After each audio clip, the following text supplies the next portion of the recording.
Hey, everybody. Welcome back to another episode of the Work Hard, Invest Harder podcast. I'm your host, Justin Dixon, and today I have Elliot Elias on the pod.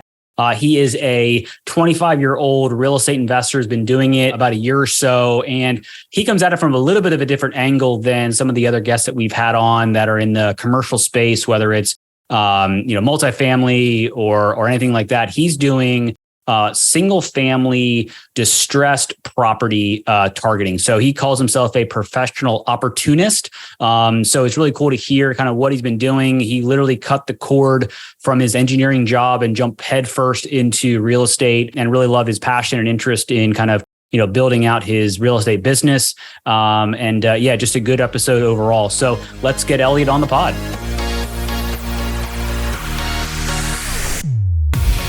Do you love your job, but want other investment options than your company's 401k and trying to pick stocks? If so, you've come to the right place. In this podcast, you will get actionable information for your passive real estate investment journey. Welcome back to another episode of Work Hard, Invest Harder podcast. Here's your host, Justin Dixon. All right, Elliot, man, welcome to the podcast. Happy to have you on, man. Thank you for having me, Justin. Yeah, no, this is going to be a lot of fun. So why don't you get kicked off here? Just give everybody kind of a quick intro of who you are and what you're kind of doing in the real estate world. Sure. My name's Elliot Elias, and more than anything, I'm a professional opportunist. So what does that mean? It means where there's opportunity, I will find a way to make money. And for me, that is real estate right now. Got it. So what type of real estate are you seeing opportunity in? Single family for me right now, just anyone in distress. So that's primarily what I target, is people who are either in foreclosure, probates, anyone who needs to sell, not wants to sell, will most likely be getting a call from me. And that's the type of property I like to purchase. Got it. And so there's a couple of things there I want to dig into. How are you finding these people? Let's start there. Sure. Yeah. I mean, this is all public information, to get a probate data. I pay $85 a month. And if you guys want, I can share the list after this podcast, but you pick your county and you can get data and it's all public, right? So people who go into foreclosure, who've missed payments on their bank, it's public data. People who have died and need to sell, it's public data. So there's different ways to get different types of data, but it's so easily accessible. Got it. So once you have the data, I guess what's your kind of end game? Obviously, it's to acquire the property, right? So if I'm late on my payments and you reach out to me, are you calling me? Do you have VAs? Like how's your business kind of set up? Yeah, it used to be me calling. I mean, I was calling like 300, 400 people a day. Jeez. But now I realized, I got other things to do, right? More time, bigger problems. So now I have a full-time cold caller. He's calling right now, actually.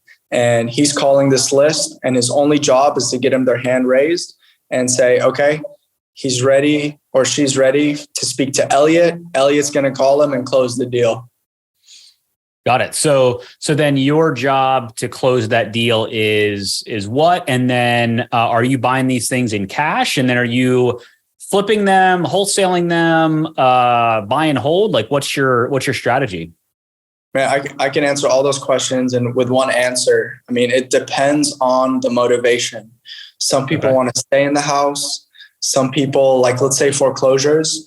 My goal is to get someone who's locked in a really good interest rate. So, I'm sure the last 5 years, interest rates have been ridiculously low. Yep. Probably not going to see that again. Or if we do, I don't know when it's going to be. But here's what I can do. I can take advantage of the fact that these people have such low interest rates without even assuming their loans. So let's say, I'll give you one example. Someone's under foreclosure. And let's say they owe $30K to the bank in back payments. They haven't paid in 2 years. There was a forbearance, right? Now it's due. Now it's going to foreclose on Tuesday. Instead of me paying it off cash, I'm going to say, look, I like your interest rate. Let's say they have a really good interest rate. It has a little bit of equity. I'll give you $5,000. I'll take over your loan. The loan stays in your name. I'm going to start making the payments. I deed the property in my name, and you just avoided a foreclosure completely, and you're not going to ruin your life, from a foreclosure. So here's what I can propose to you. I'm not going to give you all the cash. I'm going to take over your loan. I'm going to give you some money so you can go rent a place, do whatever you want after. And I'm going to go ahead in the back end and either Airbnb or rent the property out. Got it. So you're essentially paying them $5,000 to take over their kind of problem, if you will, their house, and they're going to then have that money to then move to someplace else, and you will, take over paying it, but then also you'll obviously try to rent that or do an Airbnb. Is that right? Absolutely. Got it. So, and I think, and I'm not, this is not a world that I live in. So I'm more or less fishing for information here, but if somebody would foreclose, that's not great for like a credit perspective or their ability to buy or rent in the future, right? Like you are solving a problem that they've got themselves into, I think, right? Absolutely. These people, once you get into foreclosure, your credit's already ruined. So, foreclosure is just icing on the cake. And I'll come in and I'll just be super honest. It's not a pitch. It's not a sales pitch at all. It's like, hey, you got yourself in this situation. Let's be honest. This is the best scenario. And, you could go ahead and go with my competition, but guess what? They're wholesalers. I'm going to close on your property. And there's so many wholesalers, man. They just put this stuff in contract and they're playing with people's lives. Okay. I just tell them, look, you need testimonials, whatever it is. It's not the ideal scenario, right? You're not going to access all your equity, but I will take you out of foreclosure. And I've had scenarios where I let them rent my properties out. Got it. So they can stay there and figure it out. Got it. So they don't have to vacate right away. Man, it's so much BS. Like, we got to find these people jobs.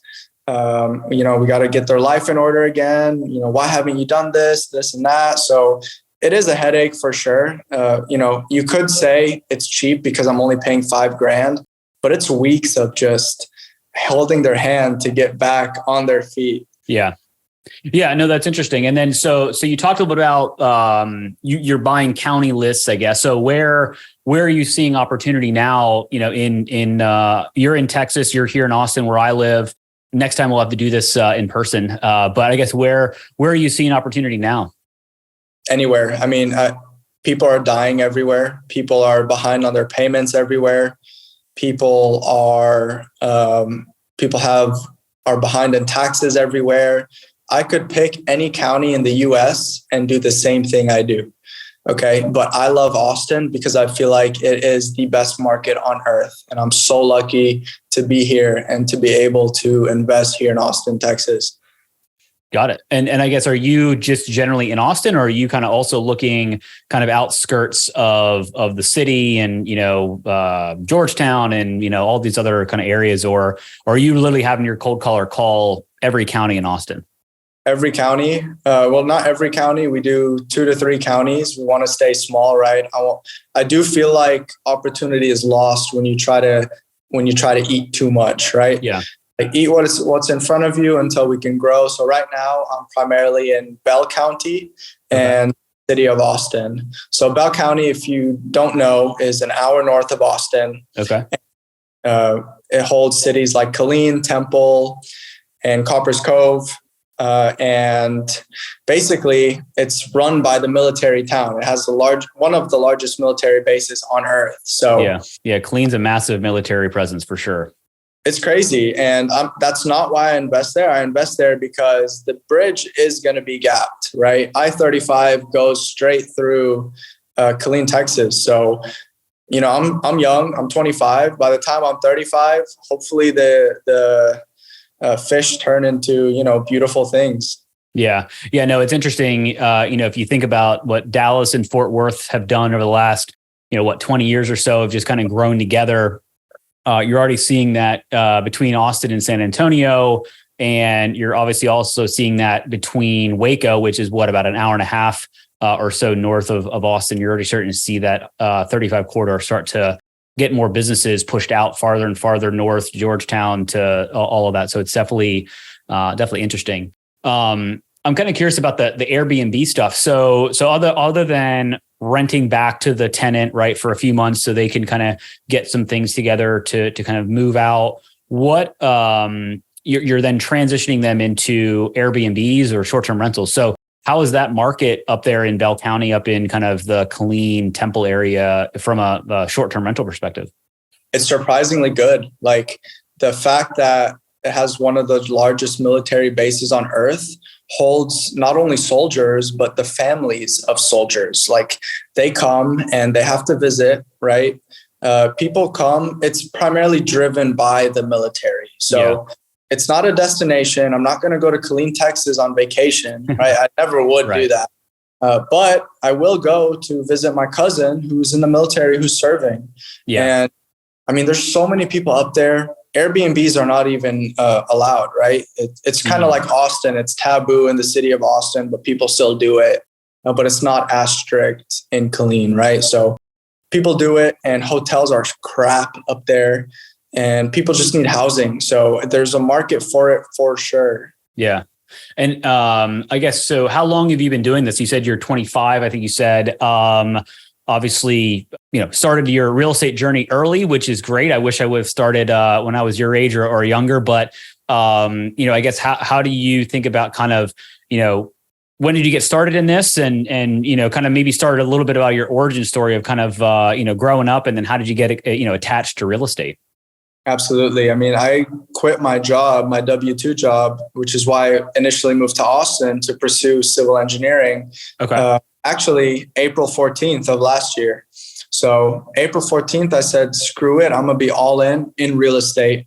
If I can't bet on myself, I can't bet on anything. So I bought my first property. I didn't save up too much money. I had a down payment to take out a hard money loan. I put down, I think, $6,000 on a project. Okay. I burned that property, and I just kept recycling that money up until I built up enough cash to be able to do my own projects. And now, going back to the question before, how am I funding these? I don't need money to fund deals.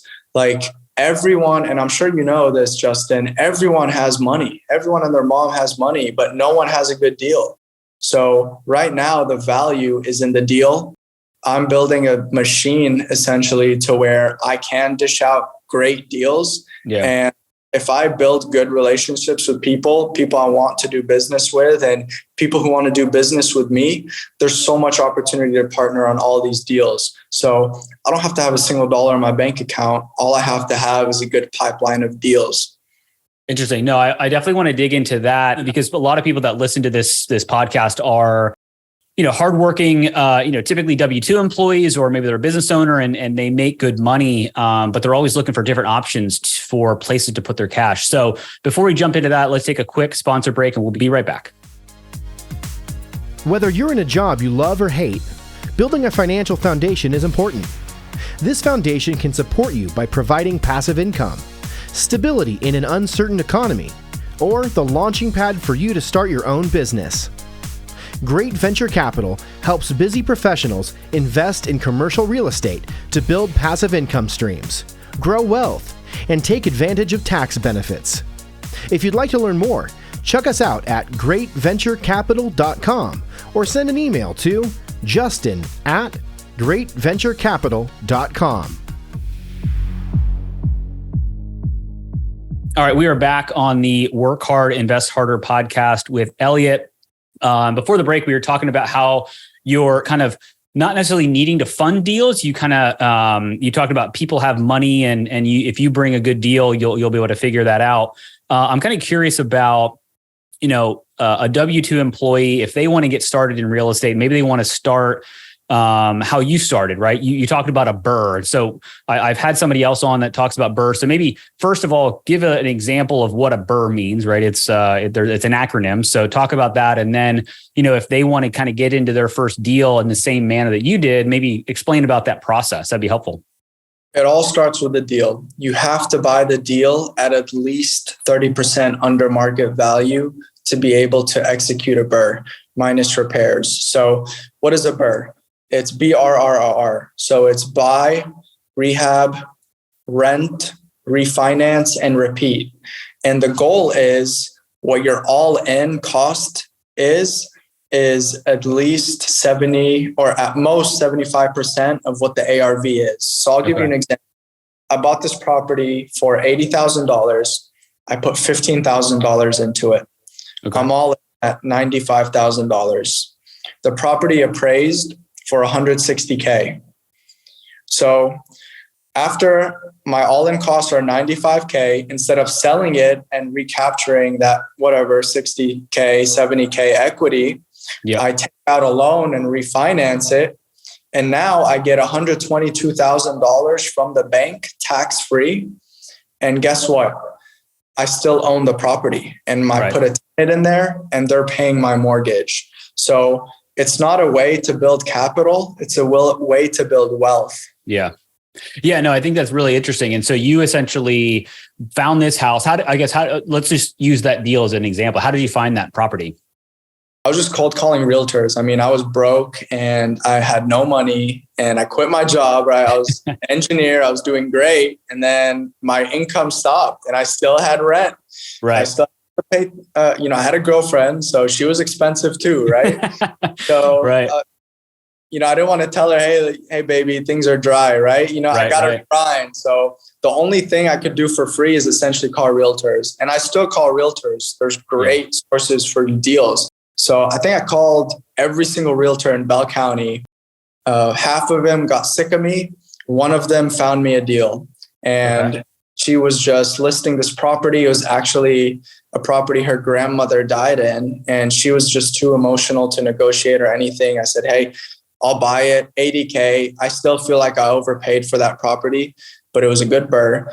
And by the way, you don't have to hit a home run in your first deal. Yeah. Even if you lose money in your first deal, guess what? The knowledge you gain from that will make you so much money. Yeah, so, it's all about getting the experience, right? And that can come from a success. Like obviously, it sounds like that first deal was a big success. You were all in at 95 grand. You pulled out 120, and now you can go put that money into another deal and another deal and another deal, right? So the velocity of capital was on your side in that respect, that you could have a home run. And so are you still doing the BRRRR method on other properties, or are you still just focusing on, hey, let me find these foreclosure or kind of pre-foreclosure type homes, and then, like you said, do short-term rentals and things like that? My main goal right now is cash flow, especially when we're approaching right now. I think it's May 2023. We're approaching probably a recessionary environment here in the near future. So I do want cash flow to save me and to be the lifeline of my business for whatever happens. Okay. And I am being as aggressive as I can in this kind of market right now. I've never spent more money on marketing. I've never been outbound more than right now, because I truly feel like now is the best opportunity to buy real estate. So cash flow is the answer to that question. Yeah, no, I being in this high inflationary market and high interest rates, it is, I would love to be my wife and I just bought a house last July. I kind of wish we were buying a house now, because, what's the old saying? You marry the house and you date the rate, right? And eventually the rates will go down, and, then you have a house that's worth more than what you paid for it. So, no, I completely agree. And I focus mainly on the commercial side, multifamily, and I completely agree that there are always deals in every market. And right now, if you can find a deal that works, whether it's single family or multifamily, it should eventually, it should be a really good deal, especially because, to your point, we're going to probably fall into a recession for a bit. And then, the only way to get out of a recession is to drop interest rates. And, that's what we'll kind of live in that cycle for a while. I guess if you had to start over, right? And I'm trying to think about the audience here and how they could get started, because sometimes they don't want to do what you did and just pull the ripcord and quit a job that you were probably making decent money at. Maybe they want to take a little bit less of a direct route and they want to invest passively or start this on the side. Like, how do you think, if you were in a different mindset back then and said, hey, let me dip my toe in the water while I still have this engineering job, how would you do it? And maybe what advice would you kind of give to somebody that was in your position now to kind of make that transition? If I was someone who was a little bit skeptical, right? I had a family, and by the way, the only reason I was able to do this is because I'm single. I got nothing to lose. And not many people, some people have a lot of mouths to feed at all times, right? So I was lucky that I wasn't in that position. I could go all in. But if I were that person who was a little bit less risk averse and wanted to take a safer route and had cash, I would build one great relationship with someone who is boots on ground every single day doing this. Don't try to call as many people as possible. Yeah. Don't try to hop around. Find one person you can grow with who's hungry and motivated. If I had someone who was just basically a bank account for me at the beginning and can grow with me till right now, they would have made a lot of money. Okay. Yeah. So, and I grew a little bit slower just because I didn't have that accessible bank account. And just before you do business with anyone, you got to date before you marry, of course. Yeah. But find someone who is doing this and is all in. And there's so many people out there, but make sure they have a good track record and invest in their projects. Invest in the down payment. Still borrow hard money, but let them borrow the down payment. So you guys can do so many projects together. Let the other person handle it. You stay on your job and still make the returns 50-50. And people will take that all day. Yeah, there's, I don't know who said it, but it's like, you don't have to have all three things. You don't have to have money, experience, and time, right? If you only have two of those, like you had time and hustle, right? So you were building your experience, but you didn't have the money. If you found a money person that they didn't have the time and the experience, you guys could partner up and you would be the boots on the ground. You would be the one doing all the hustle. They would be the one helping to fund these deals and you're both going to win. Right. So, some people like you just kind of jumped right in, but if you had that financial backing, you probably would be farther. I guess, would you say that you'd be farther than you are right now if you had like a money bag, I guess, if you will? Justin, I have 13 deals I can close on right now if I had the money too. Yeah. And, if that says anything. Yeah, no, I mean, again, that's like I said, like you don't need to have ideally you'd have all three, right? If you had time, money, and the knowledge, but it sounds like you have the time and the experience and you just need to, work with people that have the capital to deploy, which is, all the more reason to, have a look at your background and all of that. I guess as you think about kind of as you said, we're recording this in May 23. What do you think the rest of this year is going to look like from where you sit in the kind of single family, I'm looking for distress kind of space? Do you think it's going to get better for you or you think it's going to stay kind of where it is right now? I think it's going to get worse. I think people are just excited now just because historically May is like the best year to sell real estate. You get the best. There's multiple offers, this and that, right? I think it's going to continue to go down. I think did they raise interest rates today? Yeah, they just raised a quarter point, but I think they said they're going to pause. This is going to be kind of the pause point after this raise. So, theoretically, there could be a little bit of light at the end of the tunnel from a uncertainty perspective. We also don't know what's going to happen to inflation. It has started to ease, but it's still not anywhere near where they want it to be, right? So, time will tell. But yes, I think today they announced that they raised a quarter point and it's going to be a pause for a bit, which, I guess is welcome to a lot of people. Yeah, I mean, we printed way too much money and interest rates were way too low and forbearance went on for too long. You may not see it on the open market, but me being on the off market, there are way too many people who are behind on their payments. And I see it all the time, man. I mean, people call me 3 days before their foreclosure. What do I do? What do I do? And there's only one way to take someone out of a foreclosure 3 days before, and it's to file for bankruptcy. So, oh, really? I'm like, hey, if you really want to do this, you got to take the course, and you have to file for bankruptcy. There is no other way to do this. And I tell them it's better than a foreclosure, but it still sucks. This is the only way. Yeah, no, that's interesting. I guess let's think about kind of your future and, your company as you grow. You have a cold caller right now. Where do you see your business going, over the next, kind of year or two? Well, hopefully if things continue to remain like this, not crazy, not multiple offers, not as much competition, I believe I can be at 1,000 houses in 10 years. Maybe it's not each structure alone. Maybe it's one building that's 1,000 units. I mean, I'm more focusing on things that will take less of my time. So right now, real estate is my job. I need it to be an investment. And what does that mean? It's just right now in my head is probably a 30-man job. Yeah. So I have to kind of hire slowly and delegate until I can be an investor and stop being this hustle, 14 hours a day type person. So yeah, I want to make, I think, $100K a month in real estate, and it's possible. Yeah. It takes a lot of work, a lot of sacrifice. Yeah, it's definitely not, real estate is definitely not a get rich quick kind of game, but it's a fun game to play for sure, regardless of what asset class you're in, whether it's commercial, multifamily, or single family, or Airbnb, whatever it is. There's a lot of power in the ability to generate cash flow, right? But also from a wealth creation standpoint and generational wealth, especially if you're, building your portfolio, not just for yourself, but for, your future families and their families and all that fun stuff. That's kind of the way to go. And I guess, are you going to start to expand outside of the kind of Bell County and Austin, or are you going to really this is going to be your bread and butter? Or are you going to kind of start to expand outside of this general region?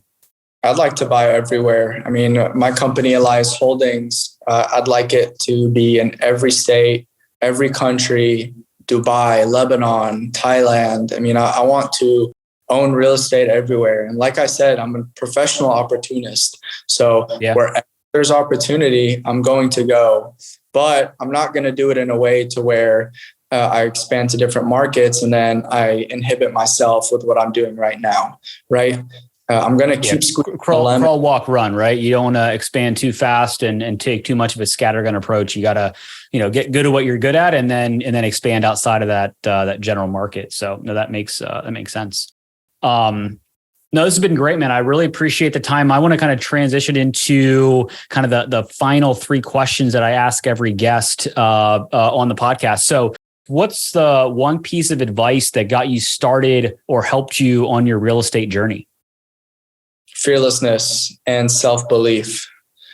Those 2 things will get you very far. Yeah, no, that makes sense. What is your favorite real estate or business book that you're into right now? Right now, I just finished a book called Relentless by Tim Grover. It's not a real estate book, but a real estate book would be, I mean, this is the first real estate book I read, was the book on flipping houses, Bigger Pockets. And it was an excellent book. It went over everything. Yeah. I mean, the Bigger Pockets resource, ecosystem is massively helpful. That's kind of how I got started in just kind of listening to the podcast and, on the forums. And, I've got probably 2 or 3 of their books that they've put out. It's, if you're getting started in real estate and want to kind of have a one-stop shop for all of the things that you need to know, biggerpockets.com is definitely a massive, I'm not a sponsor, but definitely a massive place to start for sure. And so last question is, if you hit your financial freedom number, meaning you can live an amazing life just off of your passive income from real estate, what would you do?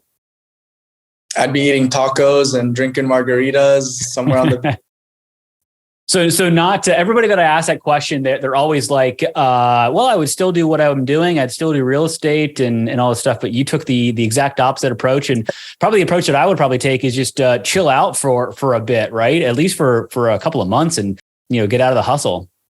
Look, you can't do this for so long and then just stop. Like, to invest in real estate full time, you have to love it. You have to love pressure and the work and all that stuff, but it can't be a 24/7 thing. I'm probably going to find something else that's just as difficult or bigger, right? But for now, man, tacos and margaritas.